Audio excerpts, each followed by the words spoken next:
Welcome. So glad you guys are all here. Today's session, it's all about exercise and type 1 diabetes. And I don't know about you, but exercise and activity can be a tricky topic for me. So I'm very excited to be here with you today. So let's begin with some introductions. We'll do some quick housekeeping and then we'll get started. Sherry, will you please introduce yourself?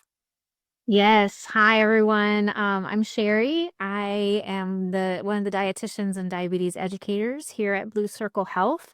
I also live with type 1. I've had it for 33 years now. So I'm right in that same boat with all of you as we try and keep our blood sugars in range while we exercise. Thank you, Sherry. And my name is Scott Johnson. I'm a senior manager of community here at Blue Circle Health. I've lived with type 1 for 44 years, and I just really appreciate you allowing me the honor and privilege of hosting today. In terms of an agenda, we've got a great presentation that Sherry will guide us through. As you can imagine, there is a lot to cover with a topic like this. So we'll do our best to get through everything, but even with that, you'll need to let us know if you'd like us to go into more detail on anything, or maybe we do a part two on something a little bit down the road. But in terms of during the session today, we welcome and encourage you to use the chat feature along the way. It's a great way to share with the group, and I'll keep an eye on it throughout the session if you need anything while Sherry is presenting. We're also happy to take questions along the way. And if time allows, we'll do more questions at the end too. So if you have questions or want to share, you can use the raise hand feature in Zoom or just let us know in the chat. Either way, once we know you'd like to share, I can press some magic buttons on our side to bring you on screen. But don't worry, your camera will stay off. You may need to press allow to unmute your microphone. And I will also keep an eye on the chat. Of course, you can ask questions there as well. I'm going to keep an eye on the time as we go through everything. And if we start running tight, we may not be able to get to everyone, but we'll certainly do our best. One last quick thing about the chat. You'll see a setting there where you can pick to send chat messages to everyone or just the host and panelists. So I just want to call that out so you can be aware of what setting you have when chatting to make sure your message goes where you want it to do. All right, just a few more housekeeping items we have to mention. This session is being recorded. Participation in this event is completely voluntary, and you may choose to leave at any time. Participation may reveal your identity and any identifying information that you share with other group participants. For example, comments in the chat and during discussions. And then finally, we're not providing medical advice, individual or otherwise, and we may refer you back to your healthcare team for detailed and individualized care. All right, I know that was a lot. Thank you for your patience with me.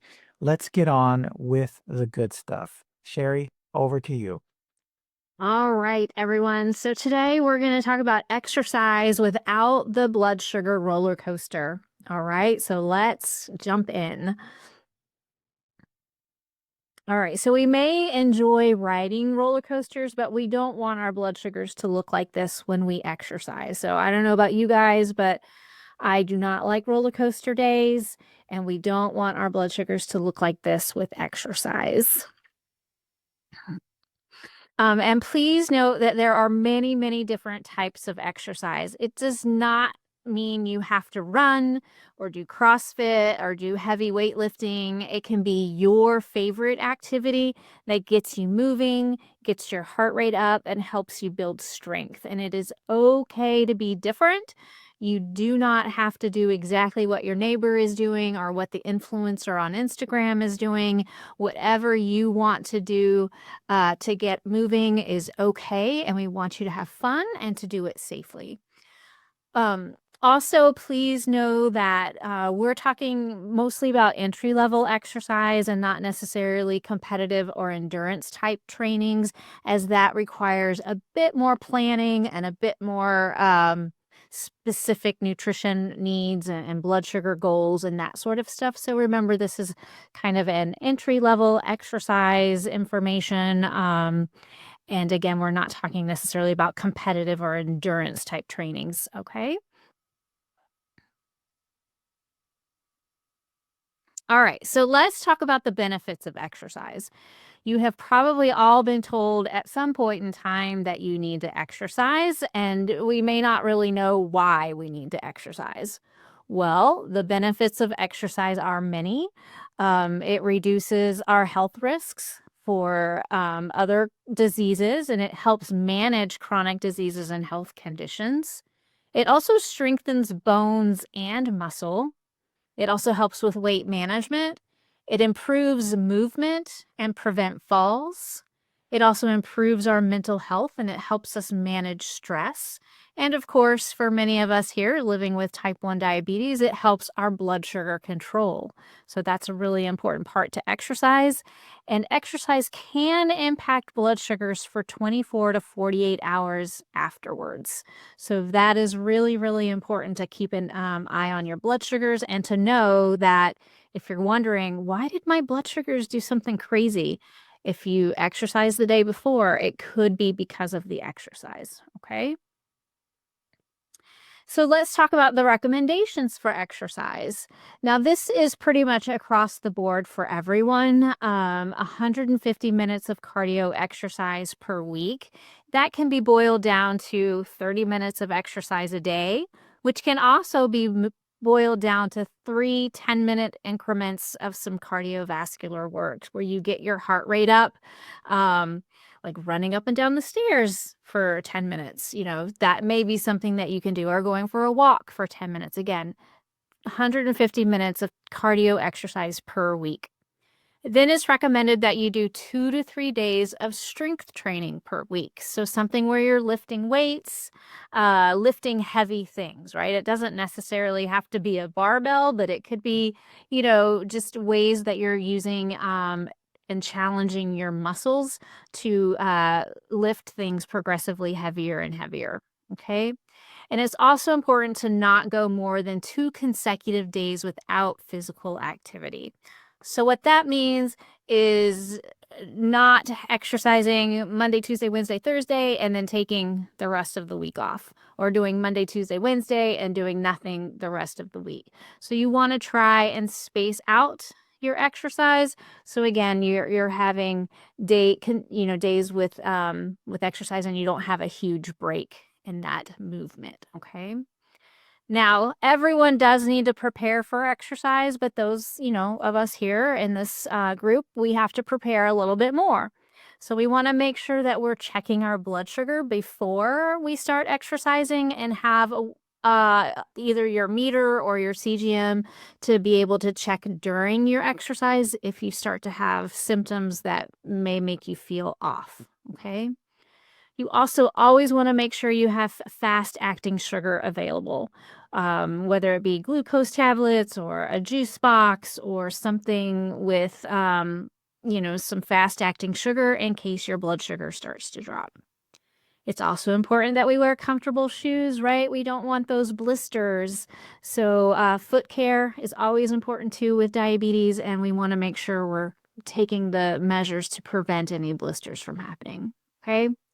And then, of course, we want to stay hydrated and have medic alert identification on hand, whether it be a card or a bracelet, or making sure that if you're with people that they all know that you have diabetes and what to do to treat you in case you have a low blood sugar. Okay.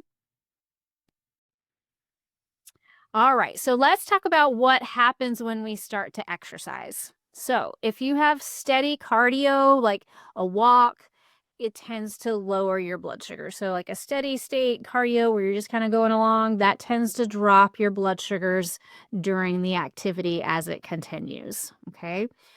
If you're doing strength training, so weightlifting, that type of thing, that tends to increase your blood sugar during the workout. And then the mixed training with cardio strength training, your blood sugar may go down or it may go up. So it can do whatever it wants to do, right? Because that's what happens when we have diabetes. But That one is a little bit more individualized in how you may respond to things. But those are like your CrossFit type workouts or a boot camp or something like that, where you're really intensely doing something and then you take a cool down, and then you're intensely doing something and then you take a cool down. So again, it just kind of depends on you. Um, you can go ahead and hit the little button, Scott. There we go. I did an animation.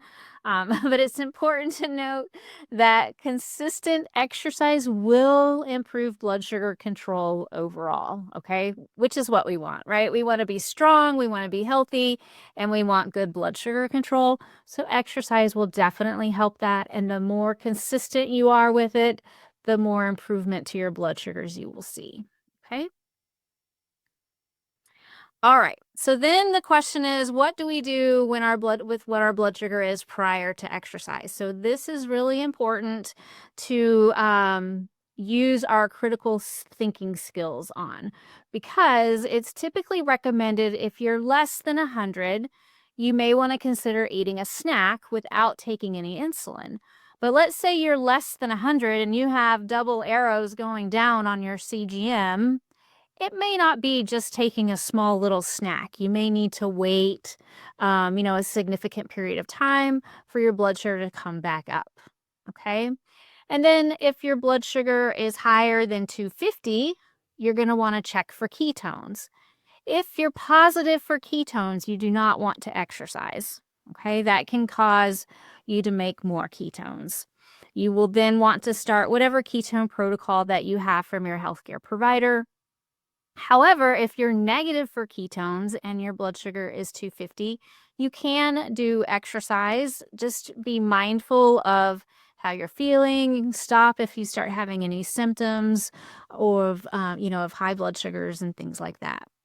It's not necessarily recommended to exercise if your blood sugar is higher than 300. Okay. So again, this is all going to be something that you may want to discuss with your healthcare provider to get more specifics. But, these are just kind of a good starting point. Again, if you have a blood sugar at 100 with 2 arrows down, you may want to wait. If you have 100 with 2 arrows going up, I wouldn't necessarily recommend having a snack at that point. Again, so taking your knowledge about dealing with diabetes already, take all of that into consideration as you go through looking at what your blood sugar is before you exercise. Okay. Does anybody have any questions yet? I just want to make sure anybody have any questions before we go any farther. No questions in the chat, but I'm curious, Sherry, if you're able to talk a little bit about, like, I'm familiar with these guidelines, right? So, not exercising with ketones, not exercising with blood sugars above 300, but I, I can't say I fully understand some of the reasoning behind that. And I don't know if that's maybe too far in the weeds for this level of conversation, but I'd love if you maybe talked a little bit about that before we move on. I think so I've had that question myself, and I can't really find a solid answer as to why you shouldn't, other than just thinking about what happens when you are 300, right? So maybe you have some of those lethargic types symptoms where you have to, I don't know, when my blood sugar's that high, I feel dizzy. So I could then fall if I'm on a treadmill, so taking some of those things into consideration. And the reason why, if you have ketones, you don't want to do it, because then it can, be Kind of hard to exacerbate, yeah, breathe. Yeah, yeah. harder to breathe and that sort of thing. So those are the reasons why. And sometimes you'll see the number do not exercise if you're over 350. So again, 300, 350, I don't know. I just know if I am that high, I tend to get like my equilibrium is off. And so I would then fall over, right? And then I could potentially get hurt. Sure. So Yeah, that makes sense. Thank you. yeah, so sure. Okay, we can keep going. All right, so now let's get started. So let's figure out how we're going to avoid those blood sugar swings, right? Because that's really the most important part, is we want to avoid the low blood sugars that then we overtreat and they end up being high. So we want to avoid that roller coaster. So it's best to exercise with little to no fast-acting insulin on board. And so the more fast-acting insulin we all have on board, the higher the risk for low blood sugars to happen. Okay, so and again, our goal is to avoid the blood sugar swing and the roller coaster. So how do we know how much insulin is on board? Well, if you're using an insulin pump, you can see what your IOB is, or your active insulin, and how it will be listed. However, if you are using one of the automated insulin delivery systems, it's important to know how your particular pump is tracking your insulin on board. Okay, sometimes they might add a little bit of insulin on board as a correction. And so you just want to be mindful of what your pump is doing. And you can always talk to your trainer, or you can talk to one of us here that knows some of that. I should say your trainer, your pump trainer, if you still are in contact with them, or your pump company, and they can kind of give you some more answers about how they're tracking your active insulin time, active insulin. Okay. If you're taking insulin injections, it's important to remember that fast-acting insulin is active in your body for about 3 to 4 hours. So, if we're thinking about how the fast-acting insulin actually works, it's important to know that 3 to 4 hours, and we want to try and time the exercise to where it's been 3 to 4 hours after the last fast-acting insulin injection that you've taken. Okay? I know that's a lot to think about, but basically, we want to try and space your exercise a few hours after the last time you took fast-acting insulin. Okay? And it's very important to remember that no matter when you're exercising or what you're doing, you still need to take your long-acting insulin. So your basal insulin still needs to be taken no matter when you plan to exercise. Okay, so that's important because that has nothing to do with your fast-acting insulin. Okay, so here we go. Sherry, can I ask Yep, another question at this sure. point? Let me bring myself back on the screen here. There we go.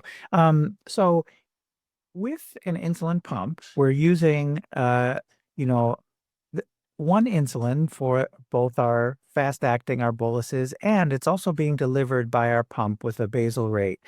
And is it with the kind of a fasted exercising, the numbers on our pumps, do you know if they include our basal insulin or is it just from boluses? And how much should we pay attention to that? And maybe this is something you're covering in the next couple of slides too. So redirect me if that's the case. No, no, no, that's a good question. Most pumps that I'm familiar with how they're running their IOB, it is usually just the insulin from a bolus is listed. Now, I know I use Omnipod 5, so I know that occasionally it will add in the to the insulin on board if it's given you more insulin than what the basal is set at. So that would then be part of the insulin on board. However, it's still part of your basal. So it does kind of get tricky, and each pump is a little bit different. I don't think that the other pumps do include their basal um, as part of the insulin on board, but if they give you a correction, like I think, Tandem does those automatic corrections every hour, it would then include that as part of your insulin on board because it's, as a correction dose. Unless I am completely wrong, but I believe that that is how that one is tracked. So that's a really good question. And so if you're really unsure, you can let me know and I can dive into those pumps and find out and see what I can find out online to be certain about that. But most of the time, the basal is not included in the IOB. Yeah, that's great. Thank you for clarifying that. And maybe a little bit of background on where that question comes from is let's say you're exercising, you're being mindful, you're doing it when you have 0 IOB showing on your pump screen, but you're still going low and you're asking yourself, "Man, I'm exercising at 0 IOB. What is the situation here?" And in that case, it would be maybe time to start looking at what that basal rate is doing and making some adjustments there, right?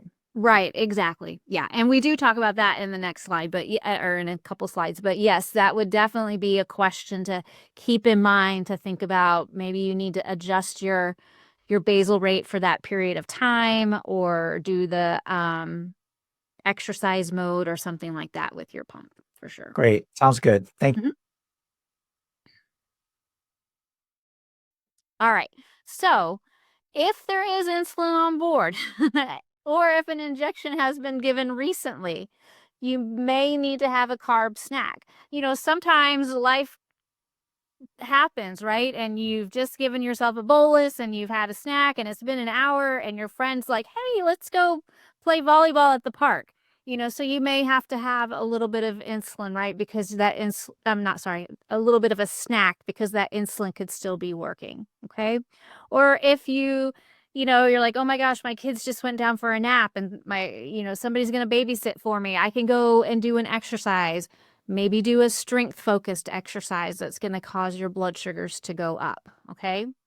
Um, and if it has to be given before an exercise, you may only want to consider taking half of the recommended dose of what you would have taken without exercising. Okay. So those are some ways that you can kind of, live life, right? Because that happens. Um, if you're using an insulin pump, so this is where you may want to use the activity feature or the exercise mode, and you may need to turn it on 1 to 2 hours prior to the workout to really benefit from a decreased basal, uh, to benefit, keep your blood sugars in range. Okay. There's other things that you can do where you can set a temporary basal rate. Oh, do you have a question? Okay. Yeah, I do. Just a quick point on that timing of Mhm. setting your pump to activity mode or starting a temporary basal rate, because this is something that it took me a long time to get this into my head. Can you talk a little bit more about why, I can remember long ago when I would go exercise and I would start my temporary rate or what would be an activity mode, I thought I should do it right when I'm starting, but then I would get into trouble with lows. Can you talk a little bit more about the timing of that? Yeah, well, it has a lot to do with how fast the insulin's working in your system and, the tail that it has and all of that. So we want to kind of get that going prior to, so then the insulin, not as much insulin is sitting there doing a job that the exercise can help do, right? The exercise can help lower those blood sugars, and we don't want insulin and exercise working at the same time. So we want to give it time to kind of work and get, or I guess be finished working. So then when you do exercise, it's not helping you lower your blood sugar too. Hopefully that makes sense. It does. Uh, Yeah. Thank you. yeah. And with the temporary basal rates, you may have to make adjustments and do trial and error to get the setting right. So, again, that's just going to take some time as we are all different. We all respond differently to exercise and to our blood sugars. And even as you all know, you can do the same thing every day and have different results. And so it kind of just depends on what's going to work best for you. But hopefully, these tips are some that you can do to help prevent those lows from happening. Yeah, I really resonate with, kind of that experimental mindset because using a temporary rate to enjoy playing basketball, I need to do something completely different if I'm playing in the evening than I might if I'm playing at lunchtime or in the morning. And so it's kind of fascinating that the same activity and, similar settings don't always apply, and you have to make some slight adjustments. It's a great point. Yeah, and for myself, I actually don't use an activity mode because if I use an activity mode, I end up going really high. And so I don't want that to happen either. I'll be at a good normal number. And if I take and do the activity mode before I start exercising, I end up going high. And then the exercise, I do a lot of strength training. So that will tend to make me go up. And so I found for myself, I do better personally without using that, but I don't have the lows or the highs then if I do that. So So that's, again, it's just taken me years of trying and figuring out what's going to work best for me, um, just over time. So, all right. All right. So here's another thing to think about though with timing of exercise, like what time of the day do you do exercise? If you can do fasted exercise, that will really, really help prevent those low blood sugars. So if you can do it in the morning or even 4 hours after your previous fast-acting insulin has been taken, that greatly reduces your risk for low blood sugar since there is very limited insulin on board. And with doing it in the morning, that can really help with the management of the blood sugar rise that tends to happen when we hit our feet to the ground, right? I mean, we've all probably woken up, had beautiful number, our feet hit the ground, and then it's like all chaos happens and our blood sugars just go sky high. And so if we can exercise in the morning fasted, that will help with your blood sugar control and help reduce that risk for low blood sugars.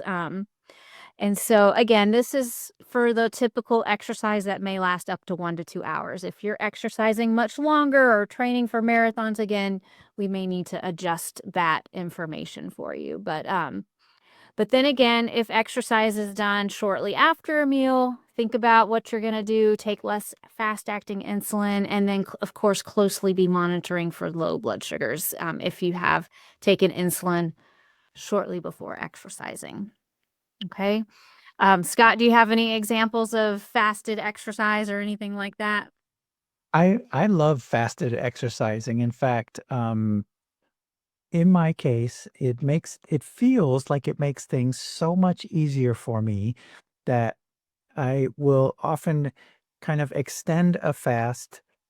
And I'm not a big breakfast guy in the first place, but I enjoy playing lunchtime basketball. And if I can do that before I've had a meal and before I've taken a mealtime insulin, my blood sugars are usually pretty rock solid, and I don't have to think too much about it.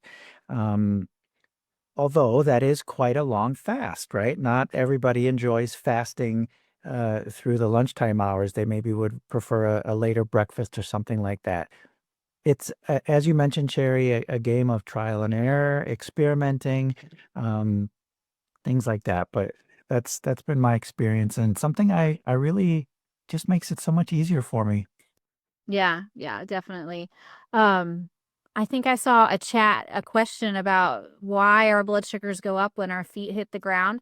It has a lot to do with the hormones in our body, right? The hormones start to hit and they all just start to make your blood sugars go up. The cortisol hits and that makes our blood sugars, it causes our blood sugars to go up. And so that's a lot of the reason why it goes up. It could also be settings from overnight. There's a few things, but usually it's the big one.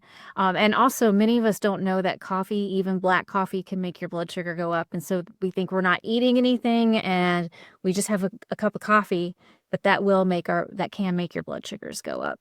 But yeah. But yeah, I have found that so before I took this job, I used to exercise at 9 o'clock at night every night at 9 o'clock, and dinner would be like at 5 or so. So I had a good hour of time, but I still would have that risk for lows every now and then.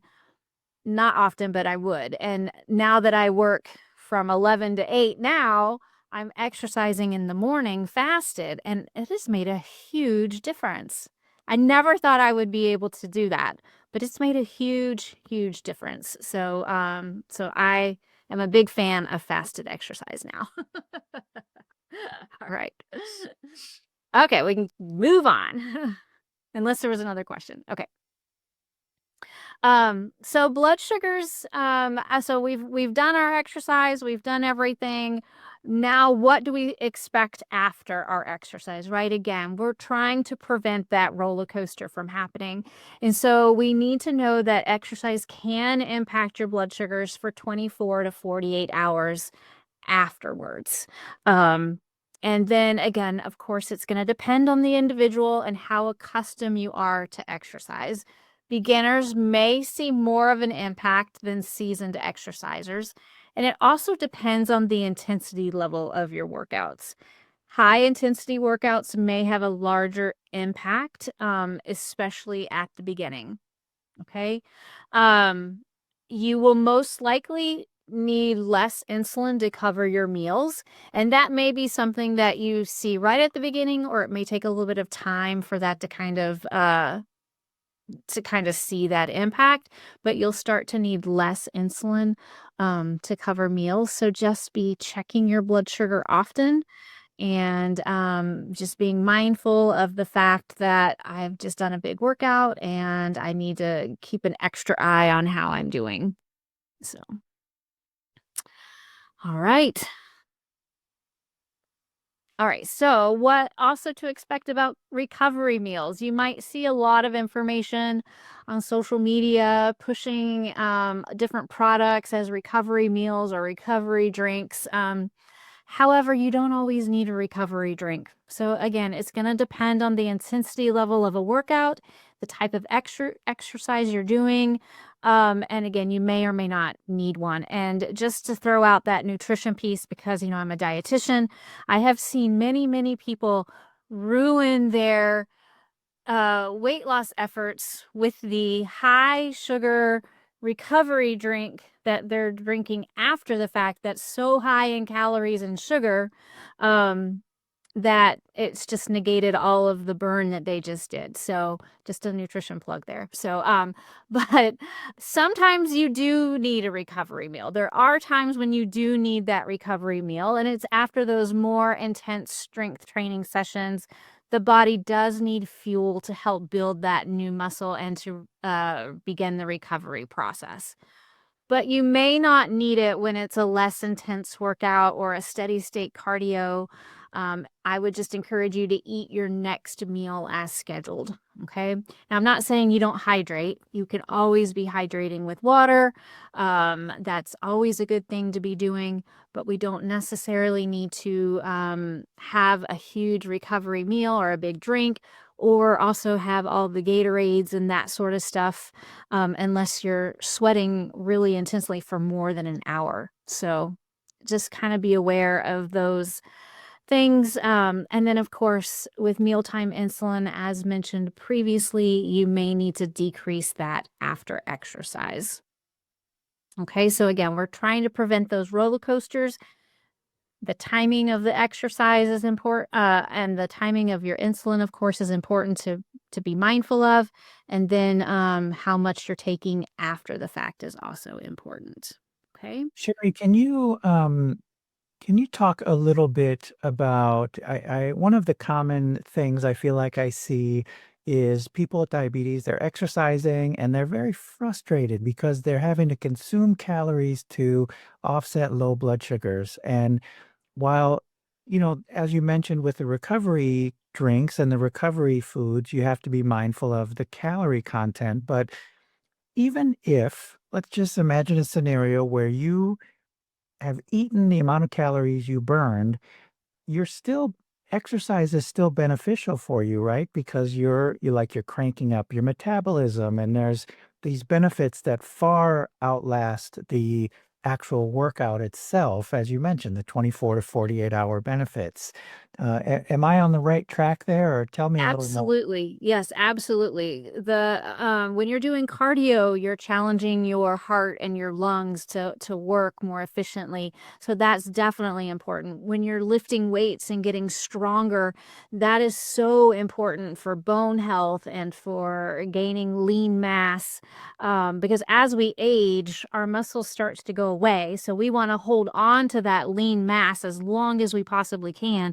So doing strength training is going to help with that. I remember when I was a kid growing up, it was all the aerobic phase, right? Everything was cardio, cardio, cardio, cardio, and which is good for you. But now we know that strength training, where we're building lean mass and trying to hold on to our lean muscle mass, is just as important, if not more so, to for longevity as we age. So that is really important to keep that in mind as you are exercising, that it's not just for the immediate for the blood sugar control, but also for longevity. I sometimes will ask myself on those days that you don't want to do it. And it's like, what do I want my hard to be? Do I want my hard to be now getting up at 5 a.m. or 6 a.m. to exercise? Well, I don't get up that early, sorry. Like, but do I want that to be my hard? Or do I want my hard to be when I'm in my 70s and I'm not able to vacuum my floor, right? Because I have no muscle mass left. So that is what motivates me is like, what do I want my hard to be? My hard now where I can get up and move, or my hard not being able to move when I want to move. So that's something that I think about, and that motivates me to do it. I want to be active with my grandkids. I want to be able to do all of those things. And I know that the more sedentary I am, the harder it is to move. And if that happens over a long period of time, then it just gets harder and harder. So Yeah, I love that. that's what helps me. Yeah, it's kind of like your future self is talking your current self into getting active a little bit more. I love that. Yeah, Yeah, thank you. yeah. But yeah, I think that, that is definitely part of it with how do I not eat all the extra sugar because my blood sugar's low. But again, with the timing, right, here we go. Our summarize, prevention of low blood sugar is key. So that's the timing of the exercise, the timing of when you're taking your insulin. Those two things are really big to help us prevent having the low blood sugars. Again, insulin on board is a huge important factor. The type and intensity of the exercise can impact your blood sugars differently. So if you know kind of what you're going to do, kind of plan for it. Check your blood sugars before, during, and after as best you can. And then, of course, have fun, right? We want exercise to be fun. It does not have to be this dreadful thing that that you hate doing. Whatever it is that you like to do, we can incorporate that into exercise.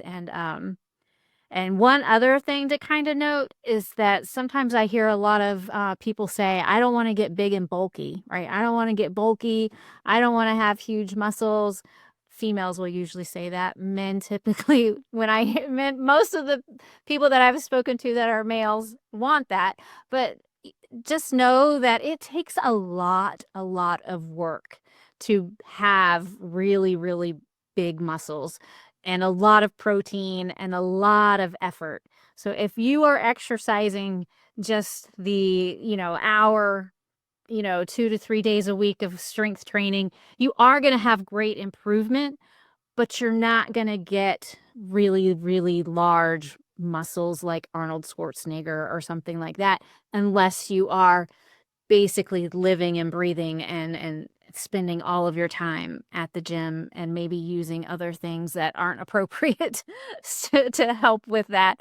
So just know that if I say strength training, I don't mean that you have to go and lift super, super heavy weights. I just want you to use some resistance so your muscles are challenged so you can get the benefit of holding on and building that lean muscle that you have.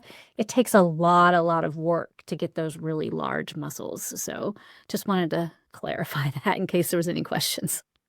It's good. I do. It's a common concern. You're right. I hear that. I hear that all the time. We do have a great question in the chat about protein and how does protein play into exercise? And I, I am willing to bet you'd be able to talk about that both from a standpoint of meals with lots of protein before exercising, and then protein's role in repairing and rebuilding afterwards. Yes, exactly. So protein is the building block, right? We get amino acids from proteins. Those are the building block for all of our muscles. And so it plays a huge role in all aspects of your diet, but with exercise, it's really important that you're getting enough protein to help build lean muscle. So you have to usually have more protein when you are focusing on strength training type of things and really focusing on building lean mass. You need more protein. Um, And if you want to have specifics about that, we can always schedule an appointment, and we can go over that. But that's one of protein's big things, and it also helps you stay full. So if you're incorporating protein into your diet during the day, it's going to help you stay full and provide you with the ability to probably do more exercise if you're not hungry all the time. Another related question around that is what is the best thing? Is there a best thing to eat after a resistance or weight or strength training session? And I don't know. I will trust your judgment on whether that's a little too specific or individualized or not, or if there are some general principles you can share. Yeah, I mean that is a pretty specific question, but one of the things that is recommended is like a glass of milk, right? It's got protein, it's got fat in it. Some people will really push the chocolate milk for that, but it usually needs to be within like 30 minutes of a workout of that strength training one. That's an easy one to do. There are times where you might need, more protein. You could do a protein shake or something like that. But then we start getting into the weeds of how many carbs are in it. Do I need to take insulin for this? So it kind of starts to, be a little bit more specific, but a glass of milk is always a good option for you. If you like milk, it's a good one.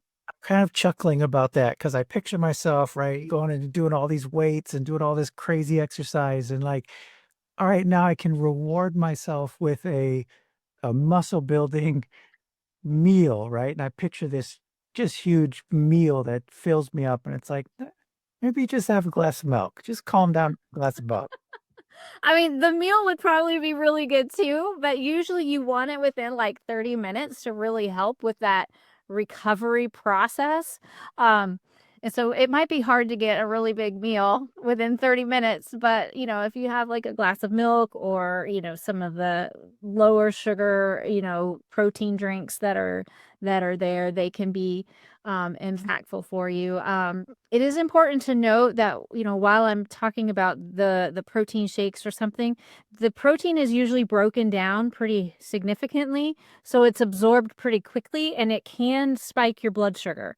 So just be mindful of how you respond to those things. Um, I mean, I know that's something that people don't really talk about at the beginning is how protein impacts your blood sugars, but we do know that protein does impact blood sugars. And so if you have a protein shake with the protein broken down, it can impact blood sugar. So again, that's something to be mindful of if you're using that. And you may have to take insulin for it, even though there's only like 4 grams of carbs, but the protein can impact your blood sugar. Yeah, that's a great point. And again, it kind of ties back to that experimental mindset, right? Check your blood sugar, try an experiment, check your blood sugar again, take a look at how it reacts, and then think about and talk with your healthcare team about how you can address that. Um, Another great question in the chat when we're talking about that rewarding glass of milk, any specific kind of milk, right? Is there a difference? And I imagine you're asking full fat versus skim versus 2% versus, chocolate milk, that type of thing. So that's going to be a little bit more specific to your own nutritional goals and what your own nutritional needs are. So, I'm a fan of real food and having the whole milk if it works with your other nutritional goals. Skim milk is not terrible or anything like that. It's just removing the fat from the milk. So it can work in your diet as well. But if you have room in your calories and you have room in your day for the fat content, then I would recommend whole milk. But again, I'm a fan of whole foods and really trying to that fat is beneficial too for people. So, but again, it would really depend on what your individual nutritional needs are. But there's Yeah, not a great. specific brand per se that is better than the other. Yeah, that's good to know. Thank you. Um, Lots of great questions flying in. When we look at, so I'm going to jump to the chat quick before I go down that road. Uh, People don't drink regular milk. Do oat milk or almond milk have protein, and how does that play into that? It is, I think it's, if I'm not going with traditional milk, is it still beneficial to have the oat milk or almond milk, something like that? Yeah, you can definitely incorporate that in. That is definitely true. I can't remember off the top of my head how much protein is in almond milk or something like that. But they do have some that I mean that is a good supplement to do. I know they have a lot of calcium in them usually. But I can't remember. I used to have those things like really memorized in my head, but I don't remember what the nutritional facts are right off the top of my head. But yeah, you can definitely include that in your diet. That's fine. Great. Thank you. Um, when you talked about some of the exercise recommendations, and like we looked at the 150 minutes and being able to break that out, um, I remember when I was younger and I moved a little bit too fast from just beginning exercise to trying to crank myself all the way up to these recommended guidelines. And I went too fast and I hurt myself, right? Can you talk a Mhm. little bit about what people might want to keep in mind as they're looking to move from, maybe being sedentary to reaching close to those recommended guidelines? We want to be smart and safe about it, don't we? Yeah, you definitely want to be smart and safe about all of those things. What I would do is I would start small, right? Like if your goal is to, start walking, then you might just go around your block or, like I said, maybe using the stairs in your home. That's something that you can go up and down and just really see how you're doing. If you are exhausted and having a hard time breathing, then you need to stop, right? You need to step back, take a break, relax. And there's nothing that says you have to be at 150 minutes tomorrow, right? You have to do what's best for you. And sometimes the hardest thing is just putting your shoes on, right? Getting dressed for the workout. It might be all that you can do one day, and that is fine, right? We're going to make steps tomorrow, and then we'll make more steps the next day. And so it's really trying to know where you're at and just doing one thing more than what you did the day before. One thing, one step farther than what you did the day before. Every step will count and will get you to your end goal. And there's no rush. There's nobody pushing or making you do something. Um, that could cause you to have any stress, as far as that goes. We want it to be enjoyable, and if all you can do is walk in place for 1 minute, hey, we walked in place for 1 minute. Tomorrow, we're gonna walk in place for 1 minute and 5 seconds, or we might do 1 minute and 30 seconds, so don't feel like you have to be at the end by a week from now, one step at a time. And one thing to think about while you said that with strength training is a good way. You don't want to be doing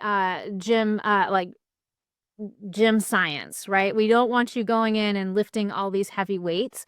Start small, and let's say you're doing a set of reps, like 3 sets of 10. If you get to number 8, let's say you're not sure what weight to use, and you get to rep number 8, and you're trying to do 10, and 8 is getting heavy, and you're like, "Ooh, here's 8. Ooh, I gotta do 9. I got to do 10, and ooh, I'm supposed to do a 30-second break, and you need that 30-second break. That's a good amount of weight for you. If you're doing a set of 10 and you're using something and you can fly through them and you're like, I don't need that break, that's probably too light. But if you're doing a set of 10 and you get to number 5 and you're like, my form is terrible, I'm bending over, I can't do this, put the weights down and drop it. It does not matter, right? We aren't trying to get to be able to lift the heaviest thing on the first day. You will be able to progress and you will get stronger and you will start to see change in your body and how you can do everyday life skills, even with using smaller weights. But think about, my goal is to do 10.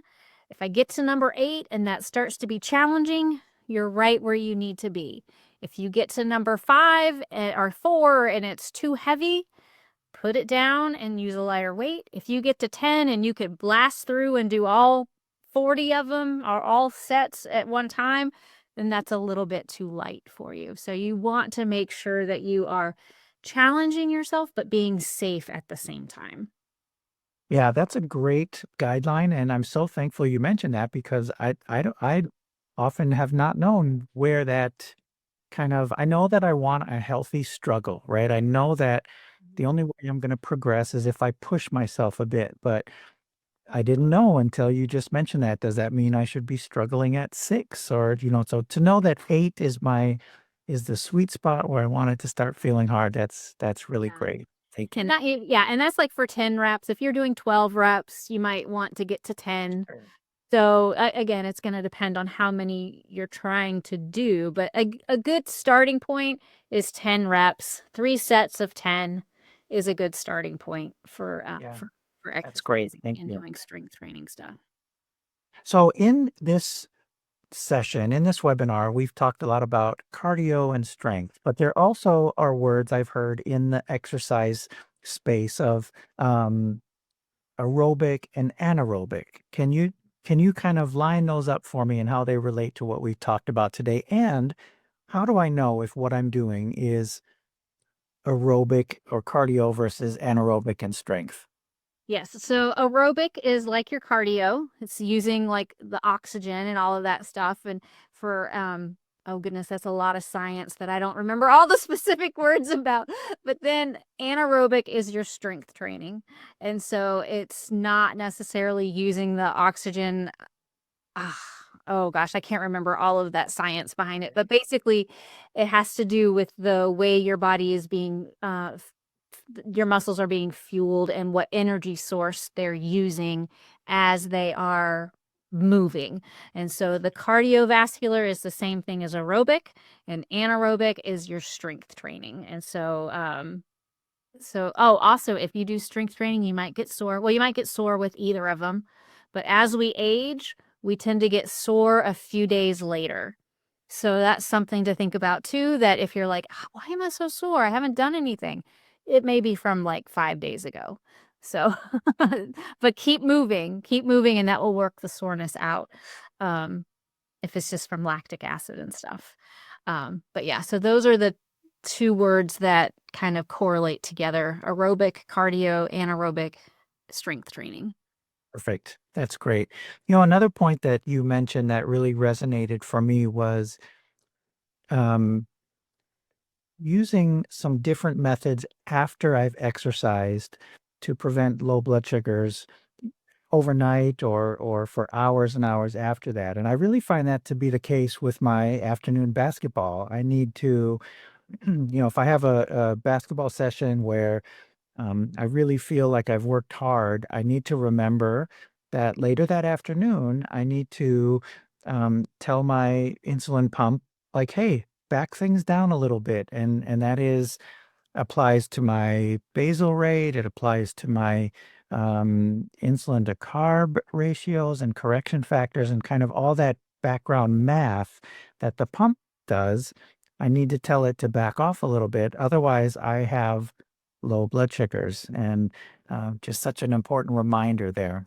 Yeah, yeah. And you may find, like you may, if you can even do like the activity mode or exercise mode after exercising too. So that's another way to kind of manage that. And then, of course, you may need to talk to your doctor about the days that you exercise. You may need to decrease your basal rate if you're taking, or your basal insulin if you're taking, a MDI using shots. So that's definitely something that you're going to want to watch and keep track of, and then report back to your provider as you guys make decisions on your care as far as how much insulin you're taking. So yeah, it's definitely can be a big change as you go through getting started and doing some of these things. But the more data points you have, the more decisions can be made on a safer and easier basis. So just think about those blood sugar numbers as being data points and trying to get you the best treatment plan so you can do whatever it is that you want to do. Yeah, that's great.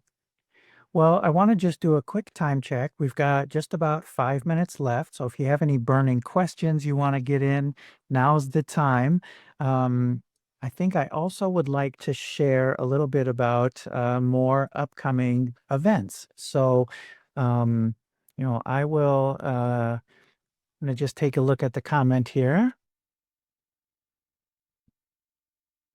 Oh, yeah, that's a great point. So, um, talking about how just walking slowly can really bring blood sugars down from, you've got a high blood sugar. You don't need to do anything fancy. You don't need to, do it on a treadmill or go to the gym, but even just walking and moving around home can help bring those numbers down. I think that's a wonderful, wonderful point. You look at Yes, part, absolutely. yeah. Yeah, that's a really good point. Just walking in place. My desk goes up and down, and so sometimes I will put my desk up and just walk in place while I'm doing my work, just to help with blood sugars stabilization or bringing them down if they need to. Yeah, that's a great point. Yeah, thank you for raising that. Um, and also just I think the value of generally, building movement and activity into your day, versus it, you can get the benefits of exercise and activity without having to do a full on, change your clothes, go to the gym, need a shower afterwards type of thing.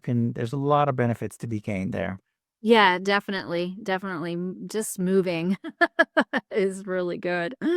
Yeah, those are great points. Thank you for bringing that up.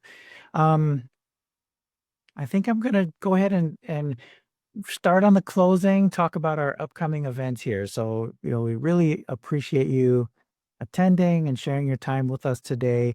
I know it was a lot of information, but don't worry, I'll send out a recording with a summary email within the next week or so. And Sherry, amazing job. Thank you so much for sharing so much of yourself and your expertise. I know that, exercise is just such an important part of living well with diabetes, but it can feel so complicated sometimes. So this was very, very helpful for me. Well, thank you for having me. I'm glad you guys are there. And if you have an appointment with me or want one, you can make it and we can talk about it more if you have more specific questions. Absolutely. And it's so important that you know that we are here for you. We're rooting for you, whether you're an active program participant or a longtime full circle community member. You're not alone out there. In terms of upcoming events, next month we've got the monthly group sessions in both English and Spanish. As you'll notice, we've added a second English group session option during the day on Friday. So those are happening on the 3rd and 4th. And with those English group sessions, you're welcome to come to whichever works best for your schedule. Or if you really like them, you can come to both. We would love that too. And then the Spanish group session is happening on the 10th. And then Rita is hosting another cooking class on the 14th, where she'll demonstrate vegetable soup recipe from her mom, which I'm very excited about. Sounds And delicious. Sherry and Rita will both be back on the 16th to talk about just general nutrition and meal planning with T1D in general. So keep an eye on your email and text messages for more information about those. And then I'm also excited to share that we will be opening these webinars and classes up to the broader T1D community starting very soon. So if you have friends or family who might be interested, please feel free to share the information with them. And don't worry, your information and participation in the Blue Circle Health program will always be confidential. And also to note on that topic that this doesn't apply to the group sessions. Those are always going to remain available and only to people who are in or have been in the Blue Circle Health program. So, um, finally, do share your feedback with us, depending on how you joined. You may see a survey pop up once you close out of here. I'll also include the link in the follow-up email. We'd just love to know if this was helpful for you and what other topics you would like us to cover. So, with that, thank you again very much for your time, and we hope to see you at the next one.